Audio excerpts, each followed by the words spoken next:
first time in India and exclusively in NDTV studios, the man who is better than any other at making money and giving it away. Business school students, please welcome Warren Buffett.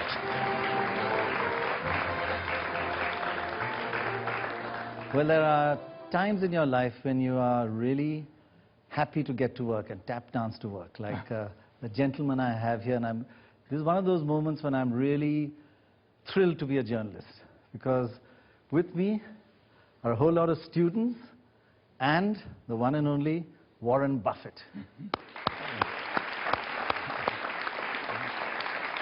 And I must say that I'm equally very, very thrilled to have one of the most modest, humble, and good human beings that I've met, Ajit Jain.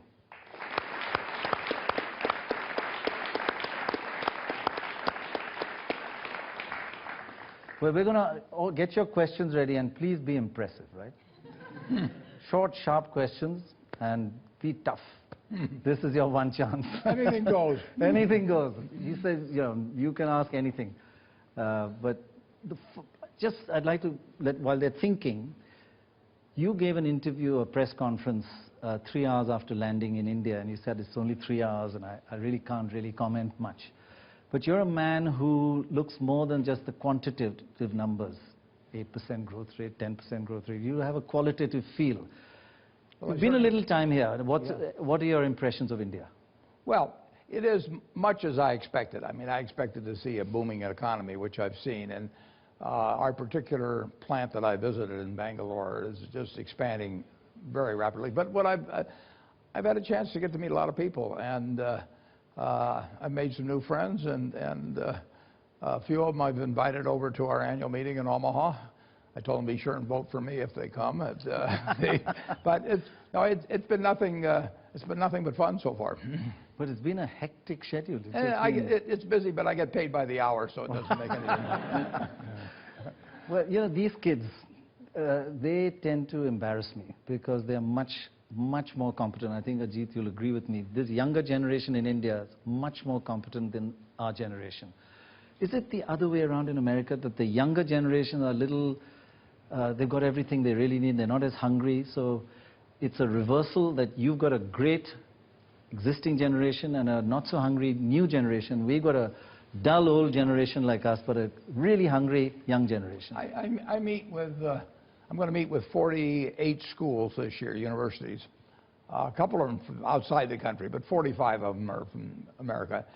And I love it. I mean, but I'm seeing people that kind of remind me of myself when I look out there. They got lots of energy. They're smarter than I was, but they're looking forward to doing the same thing I've done. And they look at me and they think, my God, if he can do it, I can do it. It must be easy. When they look at Gates, they don't think they can do what he did. But when they look at me, they think, anybody can do that. Okay, let's take our first question. And you could ask either the two gentlemen here. The question is regarding the markets in India, the equity and the bond markets. So what financial innovations would you recommend for the Indian markets to be more developed? Where are you from? Can you just tell us? Okay, I'm from IIM Bangalore. Sounded like it, actually. Yeah. I really don't know your markets here that well. I mean, I look at individual companies, and if I find a business, what I like to do first is I like to value the business before I even look at its price. Because if I look at the price of the stock, it will have some impact on my valuation. I like to go in without having the faintest idea what the stock is selling for. And I look at a stock as a piece of a business, so it's what the business is selling for. So I look at the business first and value it, but I don't really care about a lot of innovations in a market. And in the end, I just want to buy a piece of a business that I feel has a good future, honest and able management, and buy it at the right price. And whether there's an option market attached or any of that sort of thing, it really has no impact on us. We're in the business of buying businesses. And we buy some of them in their entirety. We like to do that particularly, but some of them we buy part of. We own part of Coca-Cola, but we own all of 70-some businesses. When you say you don't even look at the stock market, how often do you look at the price of shares? I would say that I probably look at the price of Berkshire once every 2 weeks. That's something it. like that. Yeah, no, it doesn't make any difference. I haven't bought or sold a share for 40 years. So somebody said, when's a good time to sell Berkshire? I said, I don't know. I've never sold any. The only time I'm interested in the price of a stock is when I'm either buying or selling it. And if we're buying one stock right now, I hope it goes down, obviously, because I've got billions of dollars worth of left to buy. Right. And most people like their stocks to go up. I like our stocks to go down because I form my own independent judgment of what they're worth, and the cheaper they are, the better it is from our standpoint. Absolutely. I am from IIM Bangalore, and from all the students here, we like to thank you for the knowledge that you have been sharing all across. I mean, Benjamin Graham would have taught you alone, but you have taught many students across the globe, and I think we are very privileged to have you here in India. My question is regarding the moat that you talk about a lot of time, the same moat of Coca-Cola, the See's candies that you have bought.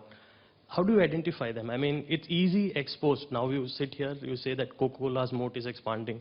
But when you bought it, there were a lot of suspicion whether the company will make it through or not. So how do you get the conviction to go out and buy a stock when the market is against you? Well, if you can't recognize the moat, it doesn't mean there isn't one there. It may mean just you can't recognize it, and then you go on to the next one. You don't have to buy any given stock. There's thousands and thousands and thousands of stocks trading just in the United States or on the New York Stock Exchange.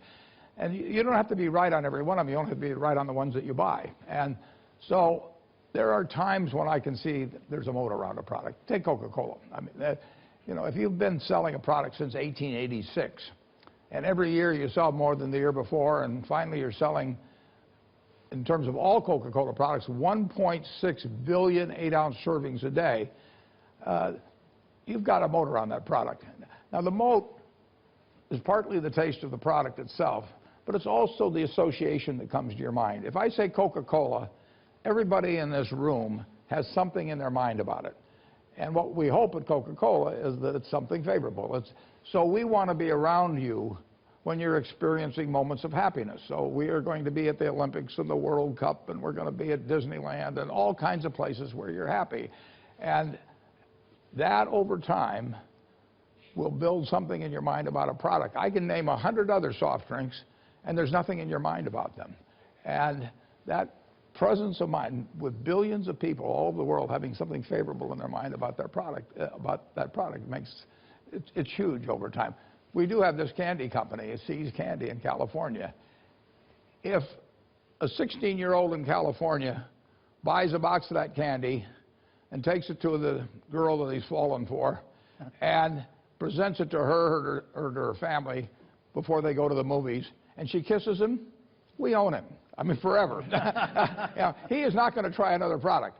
That's a moat. And every day, with every product, the moat widens or narrows. And when our people that are selling See's Candy smile at a customer after standing on their feet for 8 hours, it widens the moat. If they snarl at them, it narrows the moat. So every single activity. And we look for businesses with very durable and wide moats. And if you name a company out of the blue, I can't tell you whether it has a moat or not. But all I have to do is be right about the ones I look at. And how much do you actually get involved in advising them on these aspects? Well, I send a letter to the managers, and I talk to them about widening the moat. I say, it isn't a question of the earnings per share this quarter or anything like that. Any business that has a widening moat is going to make a lot of money over time. And they are guardians of the moat. I say a great business is like an economic castle. And if you have an economic castle in capitalism, there are going to be a bunch of people who are going to try and take it away from you. So I need a knight in that castle, the manager, who worries about protecting that castle all the time. And then I want this moat around it. And I want that moat to get wider. It may be service. It may be better product design. All kinds of things. It can be what's in their mind about the product, a consumer product. But I want that moat to be widening. Right. And I want people to toss sharks and piranha, octopus, everything into that moat to keep away those competitors, because they're going to be coming. And our managers are charged with that. I tell our managers, pretend that this is the only business that you and your family can own for the next 100 years. You can't sell it, and you've got to make this one work. And that means every day thinking about what's going to make it a great business over 100 years. So Ajit, similar lessons to you. Does he advise you much or just write a letter to you once in a while? No, no, he advises me a lot. I still think it's not enough, but no, we have conversations typically every evening, and almost all what I do, I have a chance to run it by him and get the benefit of his advice and wisdom. And quite honestly, that is the biggest perk of my job. Yeah. But he doesn't need me. I love to talk to Ajit, so we do talk every day. I talk to Ajit more than any other manager we have, by far. He doesn't need me, but he is in an interesting business. And so I like to talk to him about his business, and I like him personally. So we talk about personal things as well. And but that's something about you which everybody says. You have a tremendous personal relationship with so many people in your organization.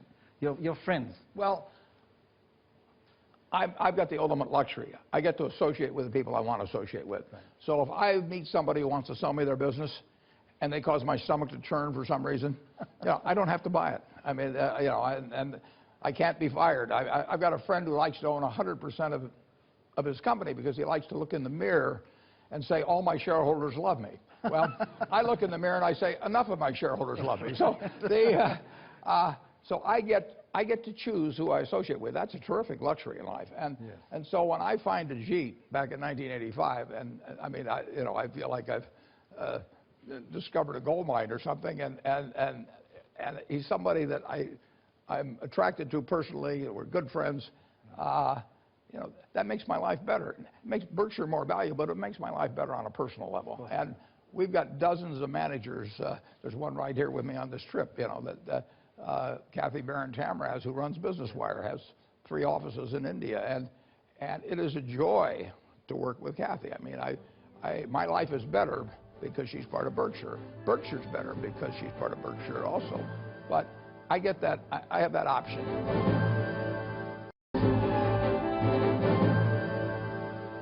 I'm Shraddha Gupta from St. Stephen's. I'm studying economics there. A long time ago, I saw this talk where you'd given a talk at an MBA school, and you ran the students through an exercise where you asked them to choose a classmate in which they would invest 10% and another classmate on whom they would go 10% short. And you mentioned that Ben Graham did the exercise himself. So I was wondering if you ever did the exercise, and if yes, then which habits did you choose to develop and which ones did you choose to let go of? Well, if you look around you at the people you admire, they have certain qualities. I mean, you've got friends. Why do you like them? Generally, generally they have an upbeat attitude on life. Generally, they are generous people. They're humorous people. They're people that do more than their share. They're people that are thinking about something nice they can do for you. And all of those qualities attract you. And none of those are innate at birth. I mean, you can acquire those. And then there's other people that turn you off, and they have habits. They take credit for things they didn't do. They don't show up on time, whatever it may be. They're a little dishonest about things. And if you're looking at your life at a young age like you are, and you can choose what kind of a person you can be, why not be the person you admire rather than the person you can't stand? It's so simple. So just write down the qualities you like. Take your 5 best friends. Why do you like them? And just write down those qualities. And you will find there's no quality there that you can't have yourself. And similarly with the 5 people you can't stand to be around, put those things down that turn you off about those people. And if they turn you off about them, why should you possess them? It's so simple. It's not like something complicated that you think you should be learning with an advanced degree in school. It's not as complicated as investing in the stock market. No, but it's enormously important to have people work with you in life. Right. They're going to work with you in life if they like you. And they may occasionally, I mean, if you're in the Army or something, you may work for somebody that you don't like. But by and large, you're going to get the best out of people if they feel good about you. And it's just so easy, but you've got to develop the habits early, because you can't say I'm going to suddenly become a terribly attractive person when I'm 60. It just doesn't work that way. So pick up the right habits now. And I will guarantee you, if you actually just write down those qualities and think about it, you will find you can have every one of the attractive qualities, get rid of the ones that are negative, and your life will be different. That's really good and simple advice. But it's quite organized. Are you an organized person, like you write a list, or are you... Well, My boss, Ben Graham, I had this hero, one of my heroes, in school. And Ben Graham literally did that when he was a very young man. And I read about it, and then I talked to him about it subsequently. And the truth is, everybody liked Ben Graham. And it wasn't because he was smart about investments. It was because he was the kind of human being but, you know, you choose what kind of a human being you're going to be. And then other people choose whether to associate with you or not, or to be led by you. One of the great leaders in American business is a fellow named Tom Murphy that for many years ran Cap Cities. Every time I saw Tom Murphy, I felt to myself, what can I do for him? Because he'd done so much for me. And hundreds of people, his employees felt that way, his directors felt that way, his friends felt that way. And we still feel that way. Now, that is a wonderful way to go through life. People love the guy, you know. So, is he very organized? Is he very disciplined? Or is he kind of as wild as some of us are? He is very disciplined. There is no question about it. He is the most rational, disciplined human being that you can come across without letting the emotions come in the way in terms of making a... He sounds very emotional. He is emotional, he is sensitive at a very personal level, but by the same token, that doesn't come in the way of rationality. And that's a tough... You know, I don't think one needs to come at the expense of the other. You can be both emotional and rational. Very often, people make the mistake of trading one off against the other. And I think Warren does a great job of balancing both of them, and independently does a great job on each dimension. Right, amazing actually. This young man at the right in the front row here, yes. Mr. Buffett, my name is Norbert Sharma, and I'm a media student. I'd like to ask you, you have been a symbol of like immense success, but what is your greatest regret in life so far? You know, I really never, I feel I've been so lucky. I mean, here I was in 1930, you know, I could have emerged from any womb in the world, right? But the womb I emerged from happened to be in the United States, which offered an enormous opportunity to me. My life would have been way different if I'd been born someplace else. I was wired in the right way for a capitalist market system. Had nothing to do with anything I did myself. I was a male, which gave me an enormous advantage in the United States back in the 30s and 40s, and over having been born a female with exactly otherwise the same quality. So I won what I call the ovarian lottery, you know, very early on. Yeah, it was. That's what it is. It's an ovarian lottery. I mean, just before you emerge, you get this ticket, you know, and it may say black or white, it may say white, it may say male, female, it may say smart, dumb, whatever it may be. Nothing to do with, you know, my qualities or, you know, anything else. And I got very, very, very lucky. And having been as lucky as I've been lucky in marriage, I've been lucky in profession, I've been lucky in teachers, lucky in all kinds of ways. I never look back and think about anything that could have been different. I mean, I'm looking forward to tomorrow. I mean, there's going to be a lot of good things happen in the rest of my life. And there'll be mistakes I make. I'm going to make mistakes. Mistakes don't bother me. I don't want to make any mistakes that jeopardize in a significant way anything that's important. But to try and live your life totally free of mistakes is a life of inaction. And I like to believe in people. And occasionally you're going to be disappointed if you believe in people. But I think you're way better off going through life trusting, I mean, with some discretion, but still trusting people than having a big shell around you and not letting anybody inside. So I don't, you know, I can't think of any really particular regret I have, no. That means you don't look back and you're forward-looking kind of. Well, it'd be wonderful if my father lived longer or things like that, but those are beyond your... Regrets of things you did, actually. No, even the things I did that were dumb worked out net to be a plus in life. I mean, I got turned down by Harvard. I wouldn't have married the woman I did if I'd gotten accepted, probably. I mean, everything works out pretty well. You know, I think there's a sort of Hindu underlying trait in you, because everybody here believes that everything eventually is preordained and works out for the best. There's a young lady in the back row there. I am Prakriti Batra from St. Stephen's College, Delhi. I have a question. A certain portion of your investment is invested in the private equity sector. However, personally, you seem to be very critical of this particular sector. So there seems to be a contradiction. Can you explain? Yeah, I'm not sure which investments are you thinking of in terms of private. We've never put any money with a private equity firm. the Goldman Sachs investment, which was indirectly in private equity, and you have a very critical approach towards private equity sector. Oh, yeah, I don't think of our investment. We bought a $5 billion preferred and some warrants but I don't look at that as a private equity investment. That was in effect, a marketable security. We agreed to hold it for a while, but it was a direct investment with Goldman Sachs.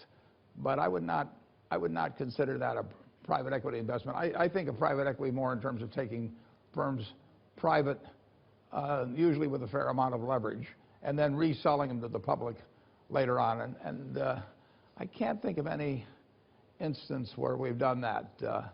We've certainly never given any money to a private equity firm. We've never, that I can remember, participated with a private equity firm in taking a firm private. We've never bought a business with the idea of reselling it. The private equity firms have an exit strategy. We have an entrance strategy. And our entrance strategy is to stay forever. So I think we're sort of 180 degrees away from private equity firms. I think her question on Goldman Sachs was, you helped them out and now they want to pay you back. Do you feel slightly upset about that? Or? No, I mean, I'd be very disappointed with them if they did. I mean, if they didn't want to pay us back. They're paying us 10% a year.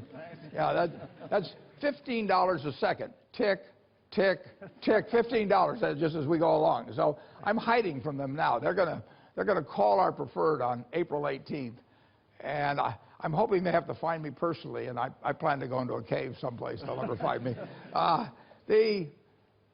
It's very expensive money from their standpoint. They can get rid of us by paying us $5.5 billion for the preferred. We still have the warrants left over, which are worth a couple $2 billion. They can't get rid of the warrants. The warrants expire in about 2.5 years, but they have no rights in respect to getting rid of the warrants. They do have the right, but all of which was negotiated at the time we bought it. They have the right to get rid of the preferred by paying us $5.5 billion. And they're smart people, and they're doing it just as fast as they could. The Federal Reserve kept them from doing it. They could have paid us off a long time ago. They have not needed our money for a long time. But the Federal Reserve, there were 19, I think, companies that they really have dictated both dividend and stock repurchase policies to, and Goldman Sachs was one of them. So I've been hoping the Federal Reserve would go on vacation for a year or something. But unfortunately, they gave the green light to Goldman Sachs here a few days ago.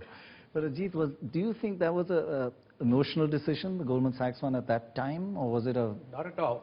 It was a very rational decision, calculated to the last decimal position. And like a lot of what we do, it was a win-win for both sides. Right. I mean, Warren made the comment it was very expensive money for them. Right. But at the time when the investment was made, I would submit it was a very cheap investment for them. They couldn't have gotten anyplace else in the world. Besides the fact they got the reputation factor working for them as well. The reputation helped a lot. Sure, sure. But even money, even that kind of money in the amount that was given to them at that point in time, I'm sure they could have never got on the same terms that Warren offered them. And once Warren offered them, everyone wanted to jump on the bandwagon. It's too late then. Yeah. But I don't think... Is that quite a responsibility when you invest and everybody says, my God, this must be a great stock. So you're not only investing for yourself, you're kind of sending a signal around the world. Well, we try to invest quietly. I am buying something right now in significant quantity. We're not going to talk about it. Now, we're legally required at certain points by the Securities Exchange Commission and perhaps other regulatory authorities as well, but that's the primary one. And we have to disclose certain things at certain times. And that is usually the point at which people find out what we've been doing. Yeah, we do not go around touting things we've done. Go ahead. I am Mohit from IIM Indore. Recently you talked about capitalism and the advantage of US in terms of that. So what steps should India take to reduce that gap between India and US? I don't know India remotely as well as everybody else in this room does. So it'd really be presumptuous of me to give advice. I give advice sometimes in the United States, and people think I'm way off base. So, but to talk about India or to talk about Korea, where we've been on this trip, I'm just not that well enough informed to offer you any good ideas.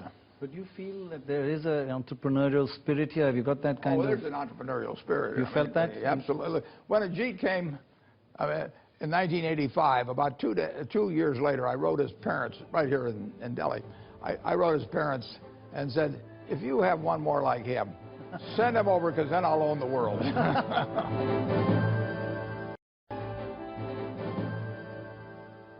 sir. I'm Vineet Karhel from IIM Ahmedabad. So, as we all know, you are an extremely intelligent person. At the same time, you are very disciplined with your investing approach. So, what makes Warren Buffett a great investor? Is it the intelligence or the discipline? Well, I think at birth, to some extent, I was wired for capital allocation, but I think plenty of other people were too. I think the good news I can tell you is that to be a great investor, you don't have to have a terrific IQ. You know, if you've got 160 IQ, sell 30 points to somebody else, because you won't need it in investing. What you do need is the right temperament. You need to be able to detach yourself from the views of others. Or the opinions of others. You need to be able to look at the facts about a business, about an industry, and evaluate a business unaffected by what other people think. And that is very difficult for most people. I mean, most people have sometimes a herd mentality, which can, under certain circumstances, develop into delusionary behavior. I mean, you saw that in the internet craze and so on.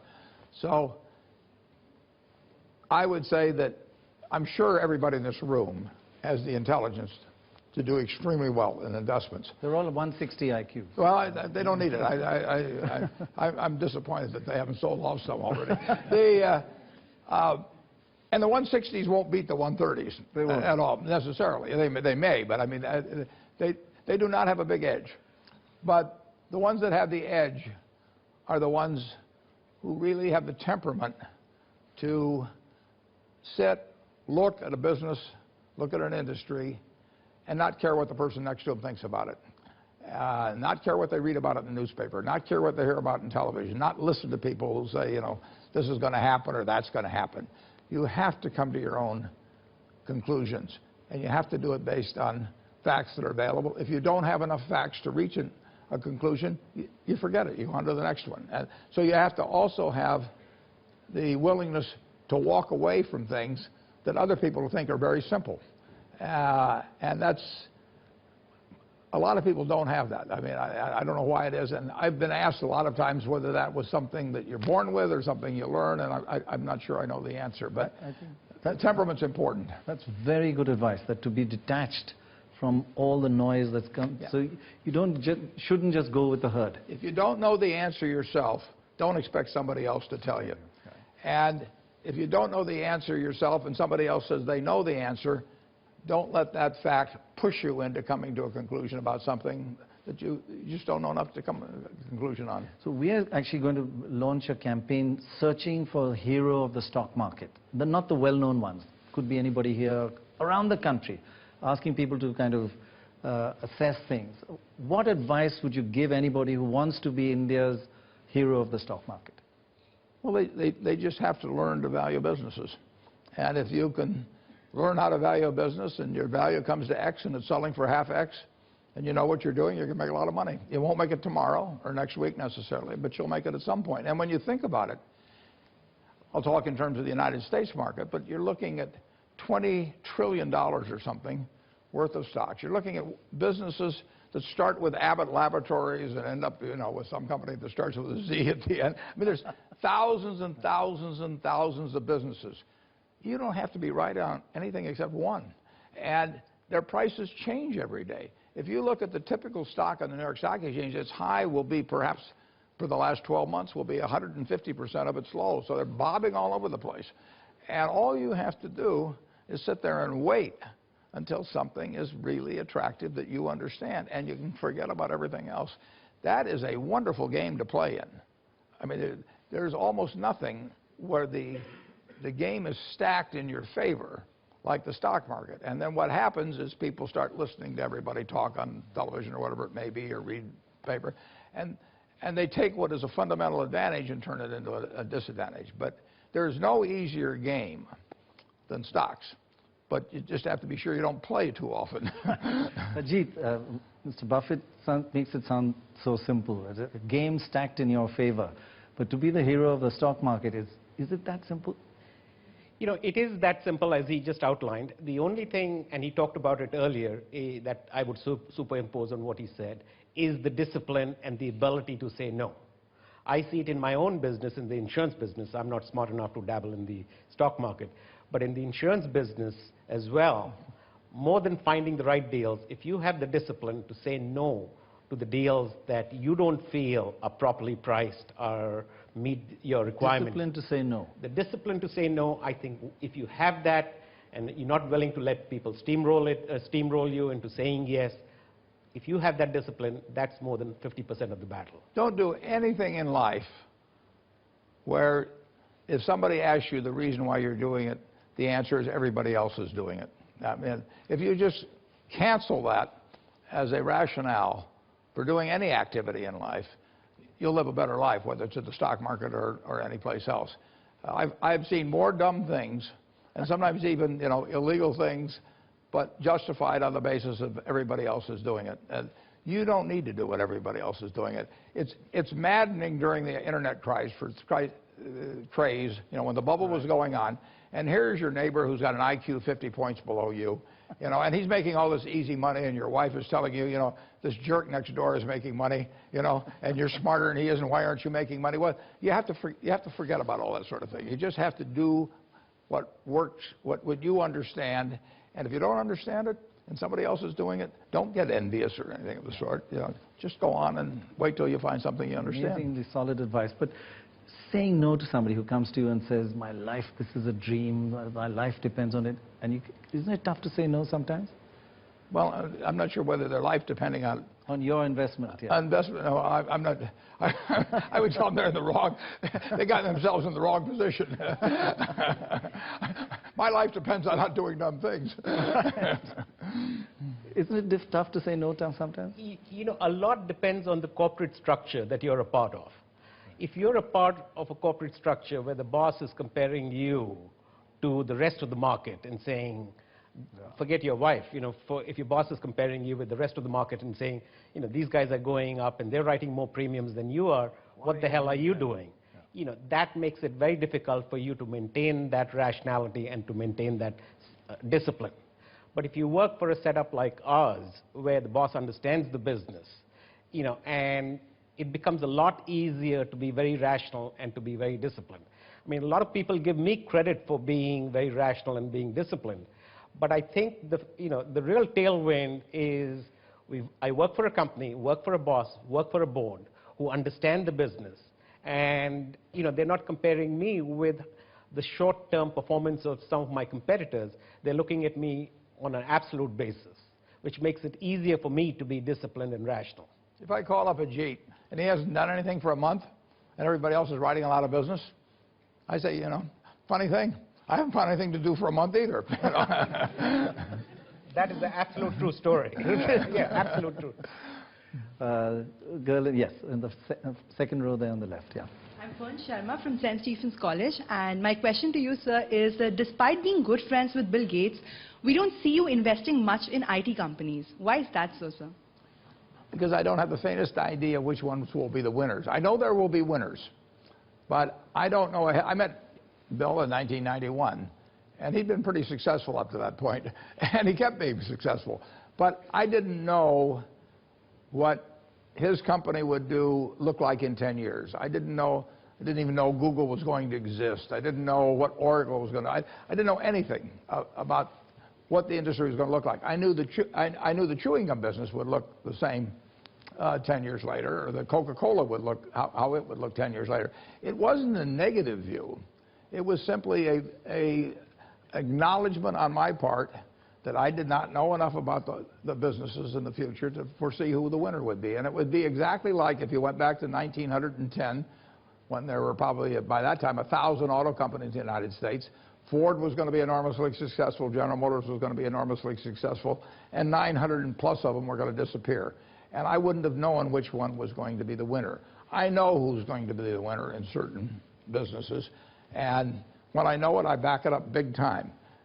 We also believe in making big bets when we know we're right. I mean, and the idea of doing a little of this, a little of that, a little of that, I call that the Noah's Ark approach. I mean, we do not want a zoo when we get through with 2 of every animal. We want to concentrate on things that we really understand. When we find something good, we take a big swing at it. You're also very good at kind of looking at long-term trends globally. And we are now seeing commodity prices rising, oil prices rising. Where do you think all this, do you believe in this peak oil theory? Well, eventually there will be peak oil. In the United States... That means oil will start, the production will start going down. It is finite. And we're taking 86 million barrels of it out of the ground every day. Right. And there was a lot there, and there was a lot more than we thought back when we discovered oil in the 1850s or whatever it was. Colonel Drake came up with it. But it's finite. In the United States, we literally have, hard to believe, 500,000 producing oil wells. Now, that's a lot of straws to stick into the ground. We've found the easy oil in the United States. We haven't found the easy oil necessarily every place in the globe. But there will be a point at which oil production starts falling. And the world would better recognize that. In terms of commodity prices generally, whether it's copper or cotton or soybeans, they're all advancing. And, you know, we may be sowing the seeds of significant inflation in the United States with the extreme, but required, in my view, but at the time. But we have pushed monetary policy as far as you can push it. We've pushed fiscal policy to an extreme degree. And I think that was warranted, but heavy dosages of medicine can have consequences too. I think the after effects could still be felt. We have given the patient a lot of medicine post the fall of 2008, and the medicine can have consequences. Right. The young gentleman in the third row there with the white and striped shirt, yeah. Hello, sir. I'm Shrey from IIM Calcutta. I think this is a question which all of us want to ask. Although everybody is talking about India shining and India booming, you have taken a position and have stayed away from India. As students, we would like to know what are the things that you are looking at which have made you take such a position? Well, I made a mistake. But again, I didn't understand the companies that well over here. I do not have encyclopedic knowledge or anything remotely approaching that on the businesses around the world. And I would have been a lot better off if I spent more time investigating some companies outside the United States. But, you know, that's one of the mistakes I've made, and I'll make a lot more. Well, the only thing I want to add to that, you used the phrase, we have stayed away from India, or he has stayed away from India. I think India has stayed away from him more than he stayed away from India, because our investment, his investment style, is not so much as to identify a product market segment and then go in and zero in on that. It's more people serve him up with opportunities, and he evaluates those opportunities and then says yes or no to him. Unfortunately, we haven't had too many opportunities that have been served up to him that would be a win-win for both the person looking for capital and for him as the provider of capital. It's what Ajit said. I've never had a call from India in terms of that. That's amazing. Yeah, that's amazing. Yeah, I've never had a call from India. No. Now, I must confess, I have got a lot of calls from India, and I've not done as good a job as I should have in terms of sort of screening them adequately. But is this a mistake that's going to be rectified soon? When is the first big investment in India? Is it going to come at some point? You'll be the first to know. Well, is it going to come? It could come tomorrow. It could come a year from now. I don't know. That's what makes my job so interesting. If I knew what was going to happen every day, I wouldn't show up at the office. It's every day when I go to the office, something really big and surprising could happen. It doesn't happen most days, but it could happen, and it will happen from time to time, and that makes it a lot of fun. But generally, do you feel a little more confident after this trip that this could be a good place to invest? Well, I keep leaving my phone number all over. Now you'll be getting calls. Okay, we'll take a short break. When we come back, we'll try to find out a bit more about Warren Buffett's views on India and is he going to invest? He's skirting around that topic a bit, but we'll try and pin him down. We've got a lot of students who'll do that. That's in a moment from now.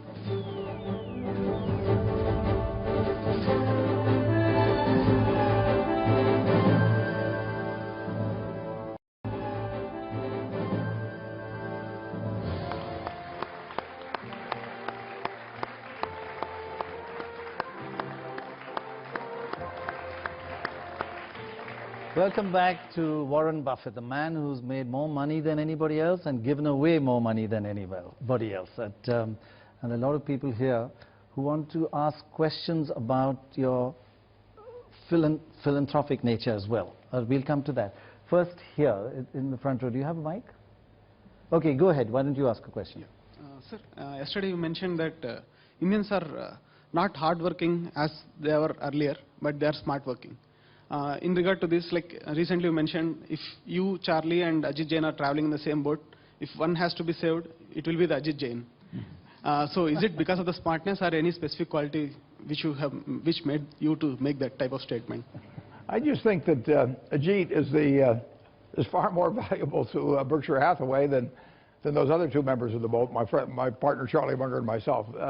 Ajit has contributed many, many, many billions of dollars to the value of Berkshire. And what's equally impressive is that he never, in that process, has raised that in any way by the slightest inference, anything, in terms of suggesting anything about his compensation. He has gotten paid way less money by Berkshire Hathaway than he could have earned elsewhere.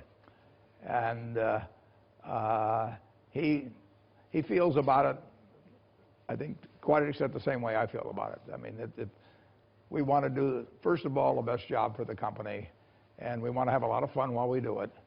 And if we get that, we get enough satisfaction out of that as long as we're living well, and we do live well, what else can we want in life? Tell us a bit about the fun you have, or is that not, it's a family channel, so. Sorry, say that again. Tell us a bit about the fun that you have. Well, that sort of reminds me of a line that somebody used. Somebody made the comment saying, find a job that you love and you'll never find yourself working for a day in your life. 25, 26 years ago when I joined Berkshire, I found the job and I found myself not working for a single day in my life since then. I've been very fortunate to be working for Berkshire, to be... That's great, that's great. The fun is the work. Yeah, I've been very fortunate in terms of working for Berkshire and working for Warren.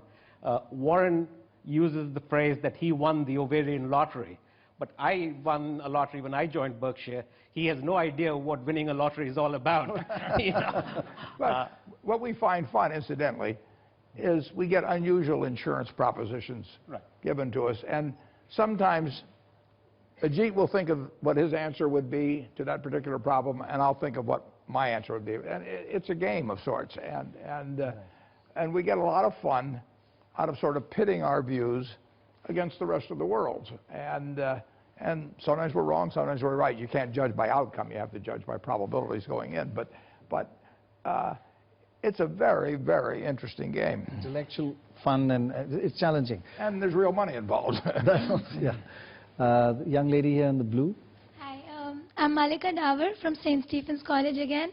So I happened to read somewhere that your son took a loan from you regarding a business investment. How do you think these values have transformed the lives of your children? I mean, interestingly. Yeah, I probably took a loan to start a business myself. I don't think there's anything unusual about that.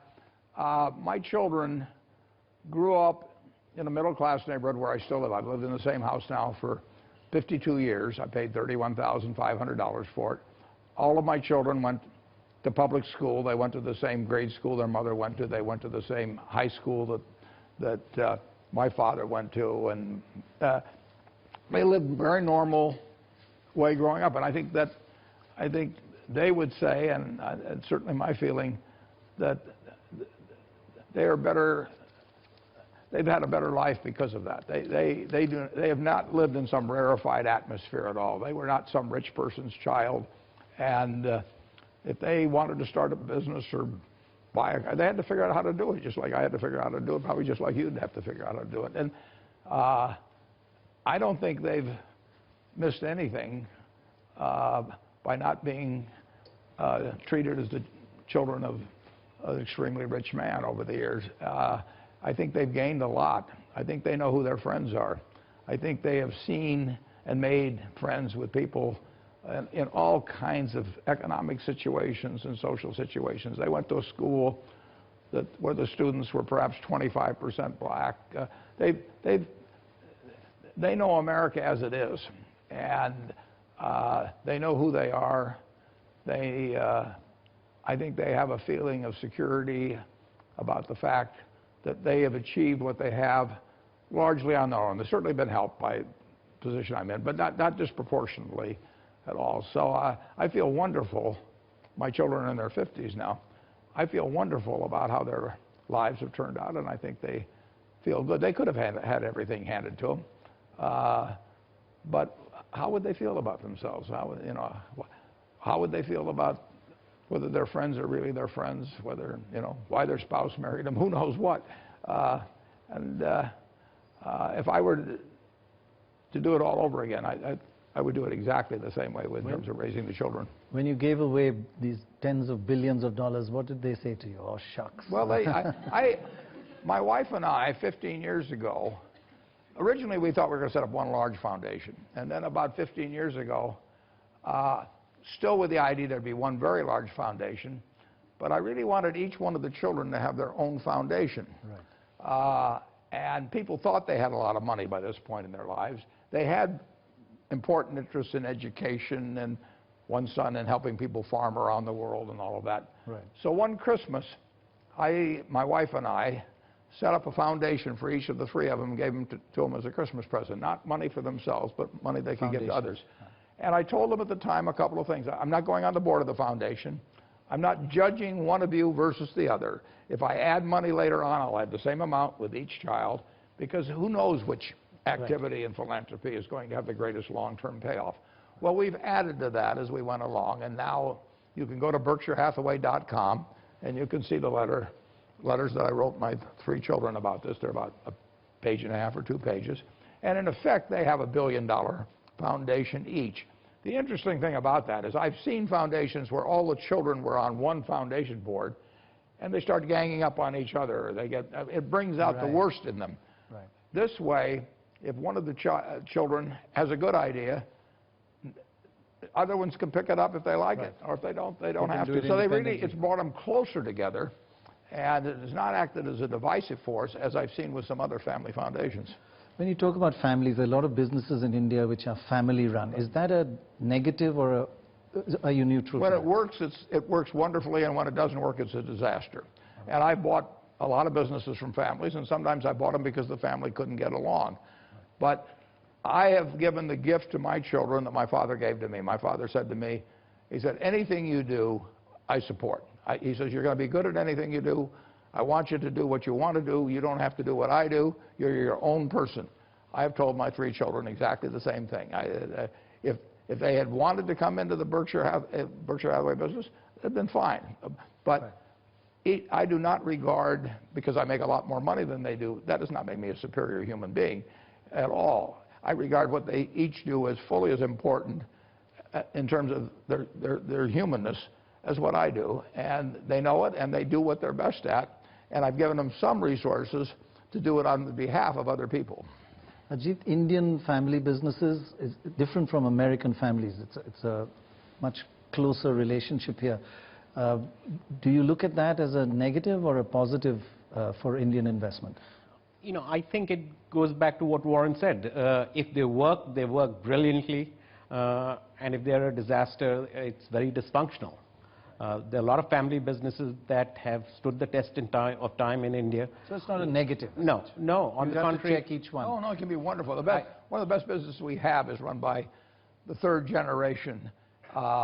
And there's two boys involved. Now they brought in the fourth generation. It works wonderfully. They pull together as a team. They have a unity that you can't get unless you're really part of a family. On the other hand, I had a couple that sold me their business because the husband thought that one of the descendants should be running it, and the other one thought the other one should be. And they sold it to me, and they said, we don't want to break up the family, so you decide. Turned out neither one of them were any good, but that's another A young man in the front here, middle, front row. Sir, I am Naveen from IIM Lucknow. I have two questions for you, sir. The question number one is, sir, what is your philosophy of wealth creation? Because I have read a lot about you, and my understanding about you is you have lived a very simple and modest life. So what drives you towards that? And the second question is, has wealth creation. What's your philosophy towards wealth creation? One second, let's answer that. I'm all for it. No, I do what I love doing. I'm painting the painting I like to paint. It happens to pay off like crazy in a capitalist system. So the money gets showered on me eventually. Some of it is of utility to me and my family, but we can only eat 3 meals a day, and we can only sleep in one bed. But we have whatever bed we want. We have whatever meals we want. But I see that uses up maybe 1% of my wealth over my whole lifetime for my family and myself. So then I've got a lot of wealth left that has no utility to me and has enormous utility to other people. And so that's where it belongs. Has wealth creation got a little difficult these days? Was it easier let's say 2-3 decades back? To create wealth? No, I think it's very easy. I don't mean it's easy in a day or a week or a month, but if you keep doing things that make sense, you know, and it is like a snowball going downhill. I mean, it does accumulate bigger and bigger as time goes by, and particularly if you're using wet snow. So you can't help almost if you spend a lifetime working at something productively. You know, assuming that you've got above average intelligence and lots of energy and all of that, but wealth will build up, and it will do it now just like it did 20 years ago, 50. I think it's easier now, actually, in many ways. You've often said that wealth creation is the main focus. In fact, dividend payouts by companies should be, in fact, reinvested. You shouldn't have dividends. There is a view that philanthropy, giving it to charities, affects poverty less than wealth creation in the company. If they build bigger assets, have more employment, that would help the society get rid of poverty more than just giving it to charity. Well, the money I'm giving to charity doesn't affect at all Berkshire Hathaway's investment in more products and more companies and everything. So I'm not taking the money from Berkshire Hathaway to give away. I'm just giving away these little stock certificates that represent the ownership in it. So there is no diminution in the capital investment of Berkshire Hathaway because I'm giving away all my money. But you could have put that also into companies. Would that have helped the economy more? I'd have had to sell the Berkshire to have money. I've just got the stock certificates. Right. And the stock certificate says who gets the bounty from this investment that's constantly taking place. I've taken all the bounty I want. It takes care of me, my family. You know, there's nothing I want. And on top of that, there's a lot available for somebody that does need it. And so through philanthropy, you attempt to use that intelligently.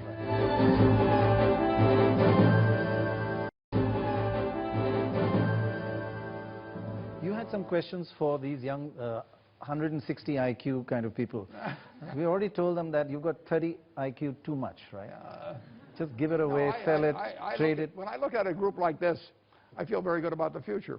You know, I mean, these people are going to do things that I couldn't dream of doing. I mean, you know, for one thing, they've got more tools than I had. I mean, you've got the internet. You've got all kinds of communication tools. You can get good ideas faster than I could get in the past, and you're going to go out and do wonderful things. And I'll be cheering for you. How many of you are going to go into the stock market and want to be a Warren Buffett?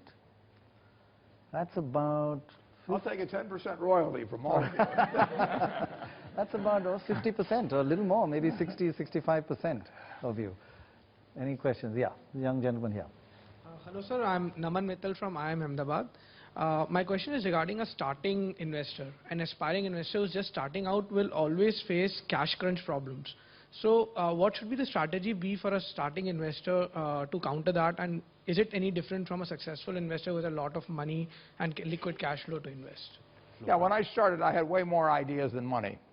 I had $9,800 when I got out of school, and I was soon to get married and have children reasonably soon. So I had very little money, but I had lots of ideas. I just went through and looked at thousands of companies, and there were all kinds of things that stimulated me. Now we've got more money than ideas, so it shifts over at a point. But the young investor, I was having as good a time 60 years ago as I'm having now, but I'm having as good a time now as I had then. The adventure is where the fun is, and I did not think to myself, if I have $1 million, I'm going to be way better off than I had when I had 10,000, or if I have 10 million, I'll be better off than 1 million. The truth is, I've lived well all my life. I've never had to worry about where a meal was coming or what bed I would sleep in, and I've been having fun every day doing what I do. And that was true when I was 21, and it's true today. There's a question from the back row, the red, yes. Samriddhi Gupta from St. Stephen's College. So the Indian markets have been very volatile in the past. You're a long-term investor. So given the present scenario, do you suggest foreign investments in the Indian economy? Volatility is the friend of the... I love volatility. If no stock ever moved around very much, it'd be impossible to make any real money. Volatility is your friend. You can turn it into your enemy. I mean, if you get worried when your stocks go down, or you feel like you ought to rush in and buy things because they've gone up, volatility is your enemy. But if volatility means that a very good company someday will sell at X, and sometime later it'll sell at 2/3 of X, and another time it'll sell at 1.5 times X, you will get very rich if you can just keep figuring out what X is. And volatility is what will enable you to make a lot of money. So anytime people get upset about volatility, they don't really understand the nature of markets and how they should be thinking about them. The more volatile the market, the more money we'll make at Berkshire. I have two internet questions. One which says, the people have written in, we asked them to ask you questions. There were thousands, but what exactly goes through your mind when you're actually making that investment? Well, if I drive by a McDonald's stand or a Kentucky Fried Chicken stand, I will automatically think to myself, what is this business worth? You know, and how many customers can walk in the door? What kind of gross margins can they have? How many people do they need? How likely it is that another chicken stand opens across the street? I mean, all of those things. And that's true of the chicken stand, and it's true of Google, or you name the business. I mean, it's all about evaluating the economic potential, the economic future of a given business. And most of them you don't know the answer on. But every now and then you run into one where you know the answer. But that's all business is. It's what Aesop said a long time ago. A bird in the hand is worth two in the bush. You know, that was said in 600 BC, and that's now what's called discounted cash flow and all that sort of thing. But Aesop had it figured out, you know, 2,600 years ago. And all I'm trying to figure out is, if I take that dollar in my hand, when do I get the $2 out of the bush? How sure am I of getting it out of the bush? Is there some other bush where I can get $3 out of it instead? I mean, it's very basic stuff. And a lot of times you look at it and you say, I don't know how many birds will be in the bush. So you go on to the next one until you find one you know the answer. Do you get butterflies in your stomach? Pardon me? Do you get butterflies? Do you get nervous? No, never. Never? Never. Sleepless nights? No. No, if I'm not going to do something that causes me to not sleep at night. No. If you're going to have sleepless nights, you shouldn't be investing. I mean, you don't know what you're doing on that stock. Right, no, I sleep like a baby. Ajit, sleepless nights? No. Worries before you go to sleep? Well, worries, but they don't translate into sleepless nights. You know, I sleep like a baby too. That means we wake up and cry every hour.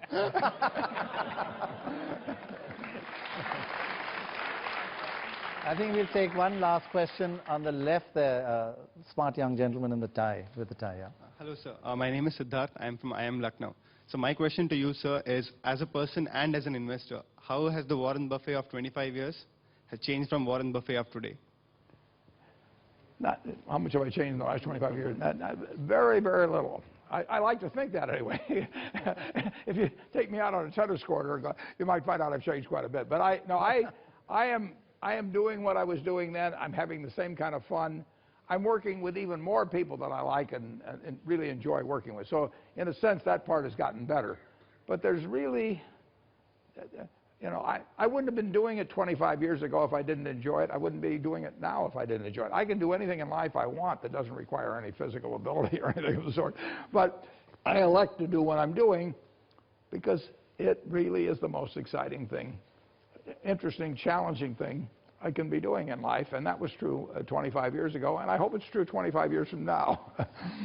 By the way, something which many of you may not know is extremely fit, works out a lot. Wouldn't you agree? As fit physically as mentally. That is absolutely true. Who are we talking about? About you. So, Mr. Buffett, this is not an insensitive question, but 50 years from now, we all got to go sometime. What would you like on your tombstone? Here lies the oldest man that ever lived.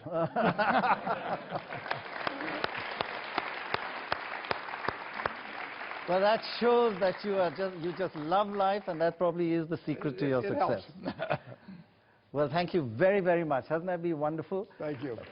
One thing to tell them before they go, you said that business schools teach them all the wrong things. What should business schools teach them? Well, it doesn't teach them all the wrong things, but it's important, if you're going to be investing, there should be a course in business school that says how to value a business. Right. That's great. Well, thank you all very much for your questions, and take care of those 160 IQs. Thank you, Ajit. Thank you, Mr. Buffett. Thank you. Thank you, everyone. Bye-bye.